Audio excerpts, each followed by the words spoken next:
Jasmine here, coming at you with another eschatology video.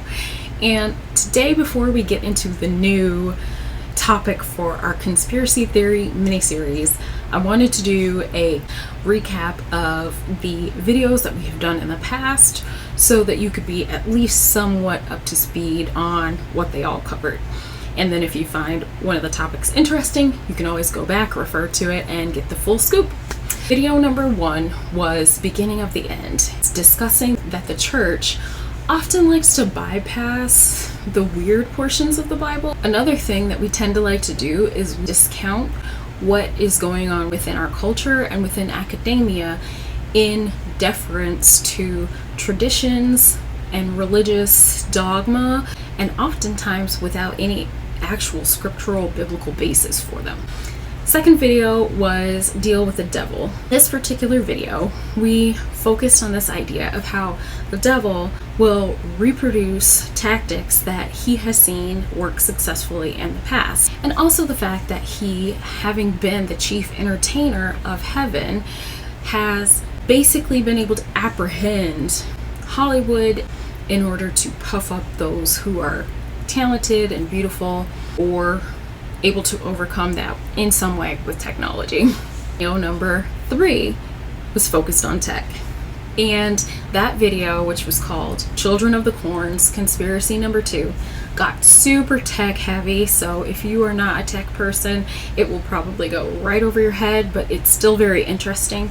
And a lot of the things that are discussed, you can always write it down, and then you can go on YouTube and find other videos about those specific topics. I think you'll find it very interesting. There are a handful of things you discuss the end times that specifically would require some sort of technology to be present for them to happen. One such example is this idea of the whole world being able to watch when the 2 prophets in Revelation are killed. The technology has to exist for people to be able to watch in real time all across the world. We're seeing an increase of people being desensitized to watching these horrific acts in real time, making it a much more plausible scenario that something like that would be able to air without getting the feed cut or anything like that. Another thing that has to be in place of the whole world being able to receive the gospel. We even have technology that exists that allows documents that had not previously been translated into other languages to be digitally translated on the fly for people in a language that they understand. So again, that's a technology that previously hadn't existed, that exists now, that would allow that prophecy to be able to be fulfilled. And then finally, not being able to buy or sell without the mark of the beast. One, you have to have a global currency that would be able to accommodate that. That really honestly would require a flip of a switch. We really have everything in place to be able to do that, whereas we probably wouldn't have had that in previous decades. We also need to have infrastructure in place. And so in my mind, the closest thing I could equivocate to it would be like the Amazon Go store. And one of the big problems that they had was detection, knowing who took what and when.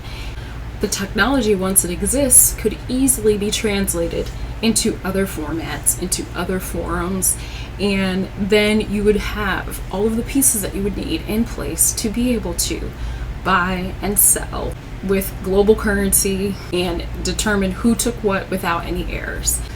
Abbreviated version of Chemical Warfare Conspiracy Number 3. I curated some clips and I left it deliberately open-ended for you guys to be able to make your own interpretation of what you felt I was trying to say from all of that. We've got carbon dating, we've got fossil records and things that clearly tell us that the Earth is probably billions of years old. Then fast forward to kind of the next concept was this idea of phosphorus. Phosphorus could have arrived only by a comet or asteroid falling to the Earth, is the same scenario that would have had to happen to kill off dinosaurs and life on Earth prior to us existing. Term Lucifer, which is phosphorus in Greek, is used in both cases. Coincidence? Perhaps. And we have to truly consider whether or not we really believe the Bible is divinely inspired If it wasn't appropriate there, what other things in the Bible are not appropriate? We do have to think about that. Now we've introduced the idea of God utilizing the chemical world to showcase his power and glory. So that's where the introduction of the mark of the beast comes in, is this idea that if God can use the element like phosphorus to display some sort of connection from the spiritual world to the natural world, why wouldn't he also use another chemical element to do so as well? Carbon, which we are carbon-based life forms, is 666. 6 protons, 6 neutrons, 6 electrons. 666.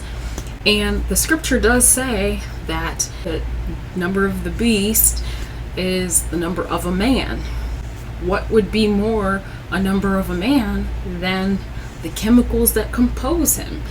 Earth is known for its carbon-based life. Coincidentally, in the last decade, there has been a discovery of a new type of carbon. It can be used in medicine, it can be used in paints. There's no telling what could be produced out of it, but we know that that new discovery has only recently been made. So these are the things that pretty much everybody can accept as signs of the end.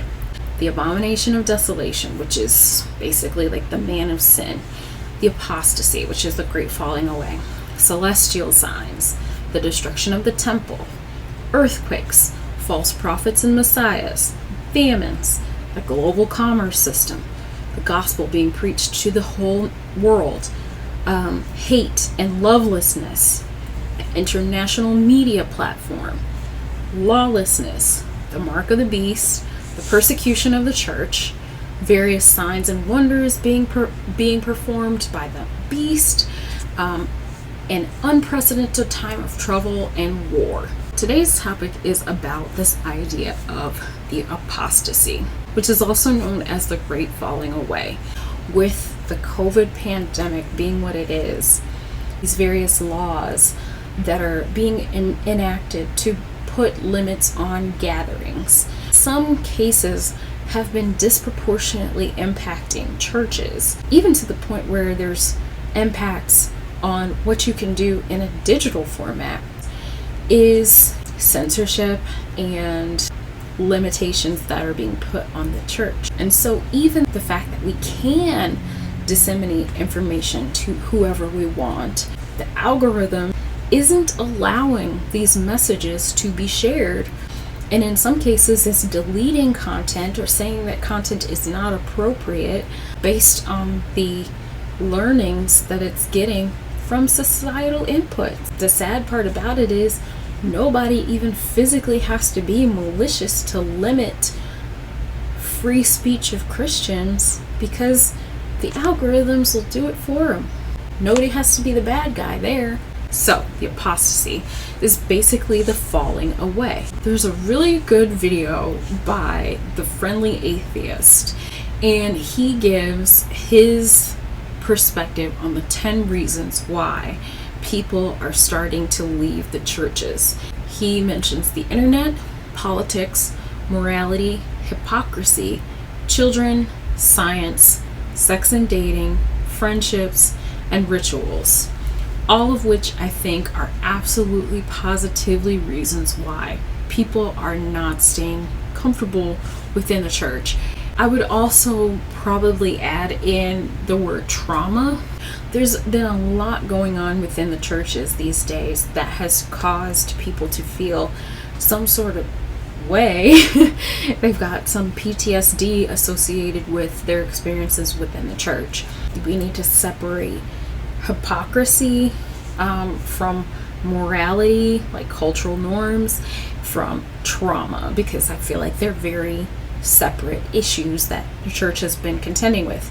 Also, this idea of sex and dating and friendships, really just this idea of community, which is the same thing with children. People are getting more insulated, they are getting more insular, and there's a lot more ways to find community groups The internet itself provides any number of ways to connect with people who are like-minded, and so instead of the church being the central place for people to connect with their families and connect to find spouses and partners or make friends, there's so many different ways to do that now that particular benefit of church has been lost in many cases. Politics, I think, is just so nasty just in general. We feel like the church gets so locked into our politics and aligning ourselves with certain political traditions that we don't think through political issues on an issue-by-issue basis. A religious group, they had hosted a event. There was a very huge deficit in mask wearing, and they were baptizing people in water that clearly wasn't being switched out between people. It made it challenging because there was this idea of the church being unloving and hypocritical and not adhering to the cultural norms and cultural morals of our time. Jesus' best work was done when he was standing in the middle of multiple groups and wasn't on either side. In John 19:17, it says, carrying his own cross, he went out to what was called the place of the skull, which in Hebrew is called Golgotha. Verse 18, it says, there they crucified him and two others with him, one on either side with Jesus in the middle. Verse 19, Pilate also had a sign lettered and put on the cross. The inscription was, Jesus the Nazarene, the King of the Jews. In verse 20, many of the Jews read this sign because the place where he was crucified, place of the skull, was near the city and was written in Hebrew, Latin, and Greek. And I think sometimes we focus so much on the cross that he was crucified on that we ignore the impact of the place that he was crucified at. This place was basically a hub where everyone could come together. The sign that declared who he was, whether people wanted to believe it or not, was written in Hebrew, Latin, and Greek in a time where that probably wasn't the norm for something like that to happen. Again, we see this idea throughout Scripture of being able to move between multiple worlds.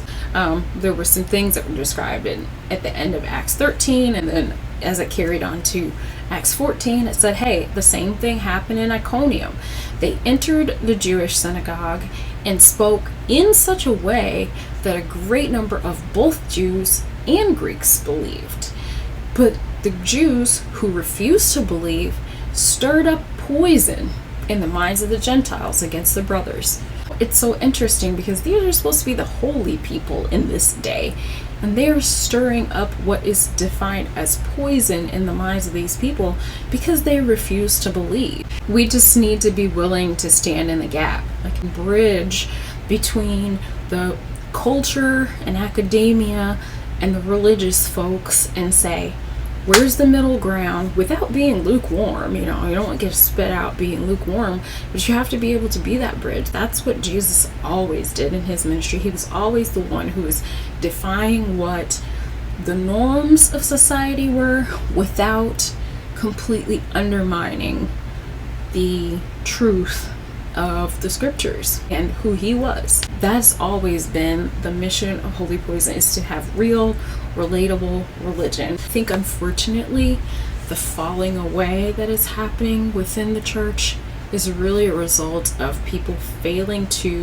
look at the things that are happening in today's world and say, am I standing on the right side of this, or am I just taking a traditional approach with regards to my dogma and my traditions without thinking it through and exploring it scripturally? Take the time to do that, but we do have to be very cautious because there are, especially in the end times, going to be those people who are going to come in to try to deceive, and they're going to even deceive the very elect. I have run my mouth longer than I planned to. I am done for now, and I can't wait to see where this takes us next time.